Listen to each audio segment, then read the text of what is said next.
No more normal jokes? Okay. Good evening, everyone. This is Dr. Schilling with this week's Wednesday Wellness Minutes. And today we're going to talk about what your immune system is, how it works, and how to optimize it.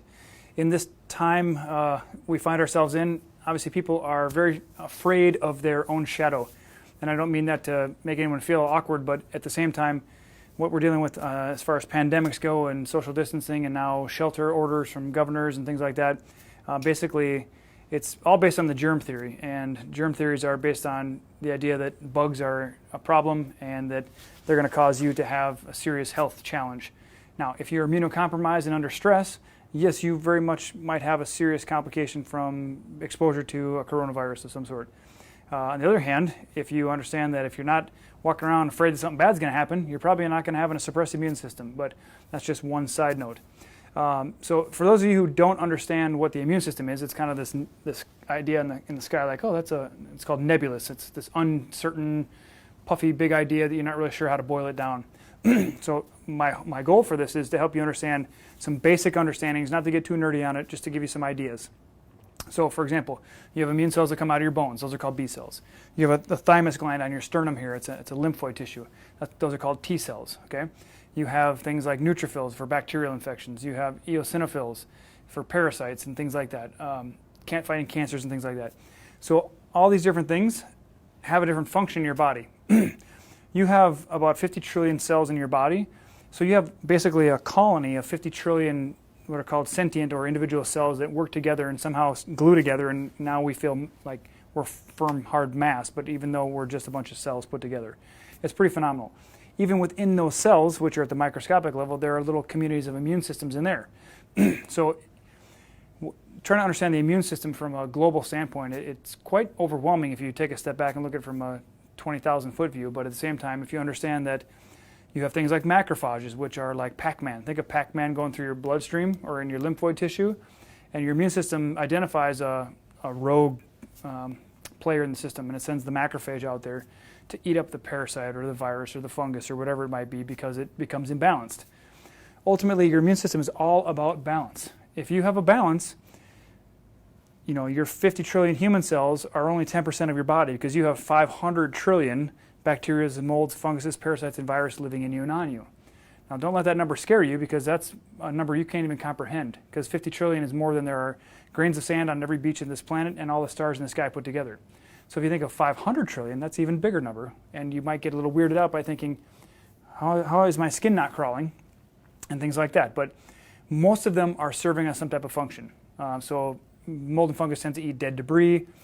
Parasites, not really sure what they do is beneficially. They probably eat some dead debris in our guts and stuff like that, but they can affect our brains and stuff like that. But it's when we get stressed that we get imbalanced, okay? So, you know, when I'm more sick at the same time. It's like being angry and grateful at the same time. You cannot coexist in the same brain or in the same immune system. So by adopting an attitude of gratitude and turning expectation into appreciation, you can get dramatic things happen in your body and in your immune system. So let's talk a little bit more. Monocytes, so chronic infections, bloodborne disorders, autoimmunity, and things like that. You can have monocytes can fight infections like cancers and things like that. Basically, your body is going to use monocytes in order to balance excess things like medications or injuries and inflammation and things like that. Your body works in ways that you can't even comprehend, and it works under the radar. Not even aware of it's happening. Like every day, every single person on the planet has some type of cancer cell that your body kills off, because your body has these things called programmed cell death. Apoptosis is the fancy word for it, but it basically says, okay, Bob, you're no longer servicing us and serving us a purpose here, so you're going to be gone. And we don't call him Bob because then people are going to start feeling bad about Bob. But you get the idea. So that cell is not doing its job, or it's going against the grain, shall we say, and your immune system says, we need to get rid of that. So that's called programmed cell death. What happens in the case of cancer is a tumor, those cells, it's a density, okay? And think of the cells as getting clustered, and they're really tightly packed together, and the immune system can't get in there. Okay, because what's happening is there's actually the cancer starts in the brain. And I don't mean metastasizing. Don't confuse that. It's a conflict in the brain that shows up in the tissue. Okay, so cancer never goes from the body to the brain. It always starts in the brain from a conflict that's unresolved and shows up in the body. But when the conflict is there for so long and it's embedded in the tissues and you start getting density, that's when a tumor starts. Okay, so your immune system cannot fight into that because it's such a dense thing. Plus, the conflict is not there. Your immune system's trying to fix it there. It's actually up here in your brain. So that just have a different insight into cancer and appreciation for what that's going on.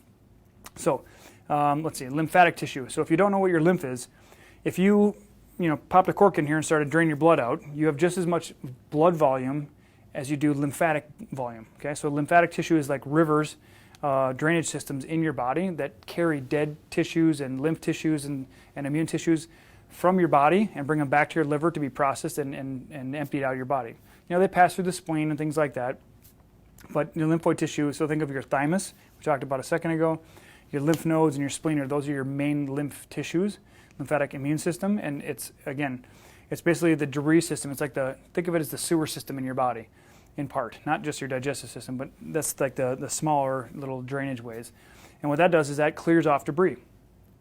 So when your cells, little immune system balances something and it spits out the garbage, the garbage man comes by and that's the lymph system. So when you think about that, there are so many different layers of your immune system. It's just you got to stand in awe of it. So you also have, if you don't know anything about the mucous lining of your body, so if you ever get moisture on the inside of your nose, there's a mucous line on the inside of your nose. It's on the inside of your mouth, inside of your esophagus, inside of your lungs, inside of your trachea, inside your gut, inside your stomach. Everything that touches the outside has some type of mucus layer. Now your skin's a little different, but anything on the inside has a mucus layer because it's a form of defense. And that mucus layer, so let's just take an example for COVID-19. They're talking about avoiding coughing, and that's why people are wearing masks. The mask is going to protect you from infecting someone else. It's not going to protect you from getting infected from someone else. So just keep that in mind. People that want to wear this mask to prevent something, the mask doesn't prevent you from getting exposed to the virus. It prevents you from, in theory, projecting it on someone else. So you're just freaking out about these masks, right? Healthcare workers that want to wear a mask and stuff like that, it's not going to protect you. Just plain and simple. Just keep that in mind. If you're sick, you protect that person that you're working with from getting sick. Just so you have a clarification, because they're screaming at 3M to produce more N95s than they should. One doctor was going on such a tirade. He said, "Stop production of all products across 3M, which is a multi-billion-dollar conglomerate, to produce N95s." Okay, the death rate of this virus is like 2% across the world. Okay, so there are 55,000 cases. I think half of them are in New York in the States here. 800 people, I think it has, out of 330 million people have died from the coronavirus, which, okay, let's not get too far off the farm here, but let's just understand what impact this is actually having. And the real scare is that our hospital system, which can only handle between 1 and 2 million people across the country out of 330, it's getting overwhelmed. And that's why they're getting this shelter and this quarantine and stuff like that. So if you understand why this is happening, and that most of you have already been exposed, if not will be exposed to the coronavirus, you're not going to pass from it. 80% of people don't have any issues with it. 13% have complications, and like I said, about 2% of people die from it. 61,000 people died from the flu 2 years ago, just to give you a frame of reference. 55,000 people in the U.S. have coronavirus right now. Okay? 800 have died. Take a breath. Calm down. Okay? Protect your loved ones. If you are sick and fragile, you should go hide in a bubble. Not a bad idea if you want to prolong your life. Because if you have a weakened immune system, it's possible you could get affected by this. Most of everyone else is now shutting down the entire world in order to protect the very few that are susceptible. So that is why we're in this predicament. So getting back to the immune system, you also have a gut immune system. Okay, so there's things like gut-associated lymphoid tissue. Once again, it's a mucus layer on the inside. Think of a garden hose and you stretch that straight. If you bring that together and wind it up into a bunch of things, you got 25 to 33 feet of small intestine that wraps in your intestine, inside your abdomen here. So it starts mouth into stomach into small intestine that wraps 33 feet almost. Then it spits out in your colon, which has its own immune system down this way. That's how your colon runs. All of this stuff has different receptors, different gut-associated lymphoid tissues, the different bug eaters, the macrophages, the lymphocytes, and things like that. So your immune system is constantly, it's almost like if you know anything about DEFCON. So the U.S. military uses DEFCON, like DEFCON 1, 2, 3, 4, and 5. 5 is like we're hitting the button for nuclear war and we're all going down. Okay, so your immune system is like on high alert all the time because it's just looking around like, okay, it's got the military police floating around your immune system, floating around your lymphatic system, floating around your gut, floating around your mucous layers and stuff like that, and just looking for identifying. And then, when they blow the whistle and say, hey, we got this guy over here, and just robbed the jewelry store, okay, whatever. Go get him, okay? That's what your immune system does. And so as a result, it says, okay, we need to dispatch these different things, the monocytes, the eosinophils, the leukocytes, and things like that, into your body. So this is all the kind of the nerdy stuff. Even within your liver, which is your biggest organ as far as detoxification goes, it has its own immune system. It has its own colonization. Viruses and parasites love the liver. Anthony Williams from the medical medium, he talks about like Epstein-Barr this, and this. It causes, every one of these 100 different things and stuff like that. As you've heard me say before, no one thing causes any one thing. So just remember, the coronavirus is not necessarily going to be what causes people to die. It's going to be a predisposed issue of an immune system imbalance, that they are already susceptible to something, and that's going to be sort of the straw that broke the camel's back. Okay? So no one virus ever killed any one person, to my knowledge. It has to be if that were the case, we'd all be dead by now. Okay? Does that make sense? So moving on. We covered mucus, we covered blood, we covered liver, gut, nasal passages, things like that. So let's just talk about what things you can do to optimize your immune system. Okay? If you think about it, there are a lot of things you can do on a daily basis in order to avoid ever having to worry about a different virus. Okay? So, sleep is your number one thing you should do, and do it well. If you focus your energy on anywhere in your life, focus on sleep. I usually get pretty good sleep, about 6 hours a night, 6.5, maybe 7, depends on the night. I exercise first thing in the morning because I know that primes my immune system and primes my brain for health. So if you're not getting between 6 and 8, some people say you need 9, whatever, find your rhythm. Find what works best for you, because that's what's going to give you the best health. If you are not waking rested, you owe it to yourself to find out how to get good sleep, because if you don't have good sleep, you are adversely affecting your health. Your immune system will be depressed, like held down, not strong. Okay, so make sure you're waking rested, you have good energy, you have steady energy throughout the day. As I mentioned a moment ago, exercise is another great way to boost your immune system. Just getting your brain turned on in the morning, getting brain-derived neurotrophic factor, the BDNF, fired up in the morning by exercising, getting your testosterone, your immune system, and your metabolism going, it's going to jumpstart your day, and you're going to get you going for the day. So exercise is really good. Optimal weight. If you are not balancing your weight, staying somewhere between, maybe 12 and 22% body fat is sort of optimal as far as the right amount of insulation, the right amount of resources to pull from, and things like that. If you're getting into the 28 to 30 and above body fat mass, it's because you're holding on to toxins. So if your body fat mass is above 22-ish, then you want to start identifying, okay, what do I need to do to detoxify my body so my body can get rid of this extra weight? And then what am I doing dietarily in order to not overfeed myself? Because the two greatest predictors of longevity are calorie restriction and lean muscle tissue. Okay, so eat less and have a lean body, and those are a great way to live long and a healthy life. Regular bowel movements, right? If you're not pooping, you're recirculating your toxins, because your colon's design is to pull stuff back in, absorption. So if you're not pooping, guess what sits in there? All the toxins and the dead debris from the gut lining and the bugs that your body's killing off and stuff like that. You just get absorbed back into your gut. For decades I had leaky gut, so eczema and stuff like that. I used to scratch myself till I bled, and because I had just a gut line that was just like Swiss cheese. I had so many antibiotics as a kid for asthma and allergies and stuff like that, so many sticks and pricks from needles and stuff like that, that I had and corticosteroids, of course, 30 years of corticosteroids will definitely cause some holes in your gut. So just understand that gut immunity is super important. So if you're not pooping, if you're not going, at least once a day, then you are holding on to toxins. You're going to recirculate them back through. So just have daily bowel movements. If you need help with that, let us know. Supplements, you can do a lot of different things. We've talked about that, I think, the last couple of live posts we've done, if not 3 at this point. So vitamin D. Vitamin D is used by every cell in your body. Okay, it's a great immune booster, but it's also great for brain health and things like that. Melatonin is also used by every cell in your body. It's a great antioxidant. People think about it as a sleep aid, but it's really melatonin and serotonin are both produced by the pineal gland, or the pineal, which regulates your sleep cycle. So you might need some help with melatonin and or serotonin if you're having trouble sleeping, or you're waking at night. You could have detox issues. If you're waking from 1 to 3, it's gallbladder. 11 to 1 and 1 to 3. Sorry, 11 to 1 is gallbladder, and 1 to 3 is going to be your liver. And or if it's daylight savings times, it's 2 to 4, midnight to 2, 2 to 4, that kind of time frame. So that gives you an indication your detox pathways are congested. Let's see, vitamin C, of course, as you know, is great for suppressing viral replication.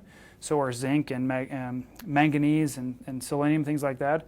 But generally speaking, a good mixture of greens. Not too many fruits. Fruits are great, of course, because you get vitamin C in there, but you want more of the complex things from greens. So I generally recommend 3 to 5 servings of greens every day and 1 to 2 servings of fruit. Especially in our immune systems in Minnesota during the winter, we can overdo it, like getting too much fructose and things like that.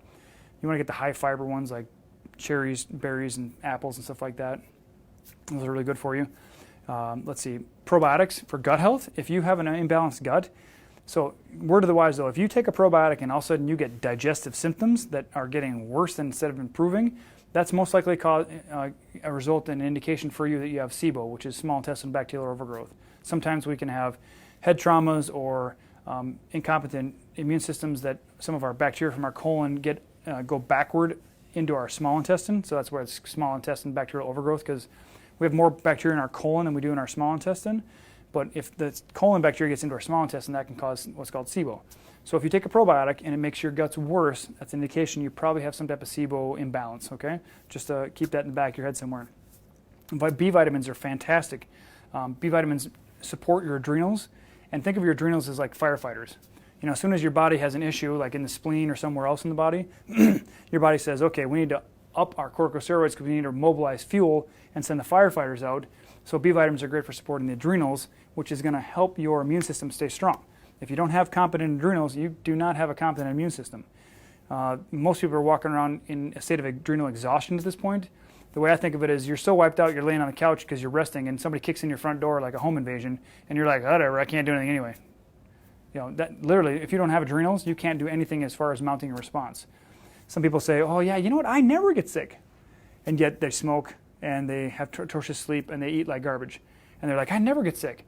It's because your immune system can't do anything. It does not have the resources to even mount a response to what's going on in your body. As a result, you can't do anything about it. So don't let that fool you. Don't think, oh, I get all cocky because I never get sick. It could be because your immune system is completely incompetent. So just keep that in the back of your mind somewhere. Foods, we kind of elaborated on this based on the greens, but if you think about eat the rainbow. Eat your green leafy vegetables, eat some bright colored fruits and vegetables, peppers and oranges and things like that. Greens, of course, collards, Brussels sprouts, asparagus, cauliflower, broccoli, all the stuff, that a lot of people don't like to eat because they're very bitter, but they're very high in nutrients. So those are very helpful for you. What else? Anti-inflammatory foods, omega-3 fatty acids, olive oil, coconut oil, things like that. Avoiding the processed food, things in a box. Basically, if it comes in a box, it has to be processed in a manufacturing plant, and it's very rarely from a plant that you can pull out of the ground. So my motto, as best as I can live by it, is if you can shoot it with a bow and arrow or pull it out of the ground, you should consume it or consider consuming it. If it comes in a box, you should probably be suspicious of it because it has to have something in there as a preservative or something like that to make it shelf stable, to make it last longer and things like that. So if you can pull it out of the ground or shoot it with a bow and arrow, eat it. If you pull it from a box, you better do it sparingly. If you want my advice, eat it very seldomly and be very paying close attention to what's in there. 5 ingredients or less if you can avoid it and things like that. That's really helpful. Avoid. Says hi. Tom? Dom. Little Dom. All right, buddy. We're pulling for you. Stay strong. You're going to pull out of that. We're excited to see you soon, okay? So avoid sugar. Avoid alcohol. We mentioned processed foods. You're going to avoid those too. Alcohol is like the fastest way to age yourself, okay? As tasty as it is, it's as much as it allays your worries, basically it's just going to age you prematurely. I know every single adult that I know, and with rare exception, has used it in some form in the past, and some people to excess. But if you use it sparingly or none at all, you're going to be healthier, you're going to live longer, you're going to have a more competent immune system. Avoid any unnecessary medications. My motto is if it's not saving my life or keeping me alive, I want the fastest way off of it. So if you have a medical doctor or some physician that has prescribed for you something, and they haven't told you what the plan is for getting you off of it, other than maybe like a B vitamin or hydrochloric acid and a digestive enzyme, like those are probably guaranteed you're going to use that for the rest of your life. Maybe some greens as well. But if you want to understand like the medications, like there has to be a plan for you to get off of them. Otherwise, they're just managing your condition. Okay? And if you've heard us speak before, ditch the diagnosis, get rid of the label, figure out what the symptoms are, where they're coming from. And so if you want to work with someone like us, we tell you what the symptom is, where it's coming from, how to get rid of it, and how to never have it again. Because that's what you deserve. It's not enough to just know, you got to know how to fix it. So don't accept anything less than that. Make sure your doctor is your teacher, and they're teaching you how to help yourself, because that's what we live by every day here. So that's a pretty good list as far as things that are going to help you optimize your immune system. You can't really go wrong by doing any of what we just mentioned. I think I did fail to recommend infrared saunas, provided you're not dehydrated, okay, and you're not on diuretics for blood pressure or something like that. Infrared saunas are fantastic. Infrared penetrates your body deeper than just a steam sauna, and it can really be helpful to beneficial and super helpful for that. I once saw like a picture of a guy who was doing like a polar plunge in Poland. I don't think it was Poland. And he said, Polish flu shot. He was submerged up to his neck, and there's ice around him. He's in the water. So polar plunges can definitely spark your immune system to take action, because you're going to mobilize a lot of things. Okay, if you've ever heard of Wim Hof, he's the Iceman. He swims underwater for 90 meters or some craziness like that. He can climb Mount Kilimanjaro with a pair of shorts and tennies on. The guy's crazy. But he's proving that the human physiology is much more powerful. He's actually injected, was it E. coli or salmonella? Something. E. coli. Okay, E. coli. So they mainlined in his vein E. coli, and then he was able to manage his physiology so much that he did not have a septic reaction. Within 30 minutes, he dominated that bacteria. So what you want to take away from that is that the pharmacy between your ears is much more powerful than the pharmacy that you go get your drugs from. There's nothing going to hold you back. Now, in closing here, what I want to remind you of is if there's no stress, there's no sickness. So when you think of viruses like the coronavirus, the best way I can put it right now is people are walking around with this fear that something bad's going to happen. And so that suppresses your immune system, because when you get stressed, your corticosteroids go up, which suppresses your immune system, okay?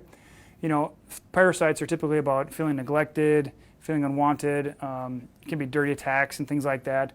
You can also, other viral stresses are fear of being taken advantage of or mistrust. Bacteria can go the whole gamut, like strep and inability to swallow something, that life's not fair and things like that. There's always a stress associated with any sickness you have. Therefore, if you are feeling a symptom in your body, and I don't care if it's your knee hurts, if you have a digestive upset, if you have a headache, your body's telling you a sign, okay? It's a symptom. And you want to appreciate that that's your check engine light. And what you should do, if you want my opinion, is take a step back and say, where are the stressors in my life that I'm either ignoring, or I feel like I can't deal with, or I feel like I just have to bear down and suck it up and deal with it. If you don't have any stress in your life, which I know sounds crazy, but there are different types of stresses. Stress you're working through versus stress you feel like you're stuck with. So if you have a symptom, it's because you have some type of stress. Therefore, if you need help resolving that stress, seek something out. Seek some help out. We can help you if you want. If you have a symptom, pains within the absence of injury, if you have a symptom in the absence of some type of trauma, the body's breaking down the inside before the outside. So take a step back, take inventory of your life, figure out what relationships are challenged, what situations you're not able to deal with, and things like that, because the answer is there. Okay? For us, there are no mysteries in healthcare. Okay? Someone comes in with COVID-19, I can assure you we'll be able to find out what the stress is, and it's not just the fear of something bad going to happen. There's someone somewhere in their life, it doesn't matter what it is, the story's there behind it, and we'll tease that out and figure out how to help them resolve that and how to boost their immune system to whatever extent it needs. Okay? But please, public service announcement, stop being afraid of a virus. Okay? If you are not immunocompromised, your chance of being ill are very little. This is all about the hospital systems, which is incompetent, and our response to virus or pandemic preparedness has been, a big light has been shown on it to say we are completely unprepared. Okay? So that goes on our government, which we pay taxes to better prepare, instead of shutting us down and saying, hey, you guys need to go stay in your house for 2 weeks and not come out, and if you do, we're going to fine you $1,000 and throw you in jail maybe. Okay? I mean, they already stopped letting people in prisons. Okay? Everybody's going to jails, which are going to be overburdened as soon as they start tagging people with misdemeanors and things like that. So at least go outside and take some sun in. Today was pretty cloudy, but it's been a rainy day. But get some sun, get some solar radiation in your body. It's going to help you. Don't go outside there and fry like a crab on the beach or something, but Get some sunlight. It's really good. Exercise and sunlight are fantastic for your immune system. Okay? Feel free to comment below. This is done as a public service because we want you to be armed and dangerous with all the knowledge you need to feel empowered, because there's so much misinformation out there and people are so scared of their shadows because they don't understand it.